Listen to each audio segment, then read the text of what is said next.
আওয়ামী সন্ত্রাসী নৈরাজ্যের প্রতিবাদে ২৪ ও ২৫ নং ওয়ার্ড যুবদলের যৌথ উদ্যোগে এক বিক্ষোভ মিছিল ও প্রতিবাদ সমাবেশ অনুষ্ঠিত হয়। এতে উপস্থিত ছিলেন হালিশহর থানা যুবদলের সাবেক সিনিয়র যুগ্ম আহ্বায়ক সাজ্জাদ আহমেদ সাদ্দাম। এ সময় অন্যান্যদের মধ্যে উপস্থিত ছিলেন ২৫ নং রামপুর ওয়ার্ড যুবদল নেতা বেলাল, সাইফুল, রবিন, সাজু, দেলাওয়ার, সেলিম, ইমরান, স্বেচ্ছাসেবক নেতা বেলাল, ২৪ নং ওয়ার্ড যুবদল নেতা বেলাল, ফারুক, আলাউদ্দিন, রাব্বি, দেলাওয়ার, লিটন, ছাত্রদল নেতা জুয়েল, আশিকুর রহমান, আহাদ, রাকিব, রুবেল ও অন্যান্য নেতৃবৃন্দ। আমি সকলকে ধন্যবাদ জানিয়ে সকলকে বলতে চাই, আগামীতেও আমরা আওয়ামী লীগ যদি কোনো কর্মসূচি দেয় তার প্রতিরোধে আমরা রাস্তায় অবস্থান করব।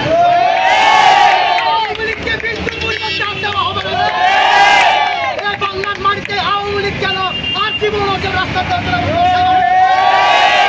আমরা যুবদলের সভাপতি বৃত্তি ভাই সাইড ভাই নেতৃত্বে আমরা আওয়ামী লীগকে এবং লিটন বাহিনীকে আমরা রাস্তায় রাখতে দিব না।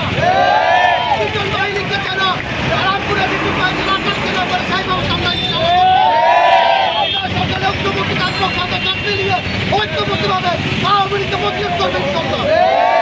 সবাইকে ধন্যবাদ জানিয়ে এই সংক্ষিপ্ত ধন্যবাদ।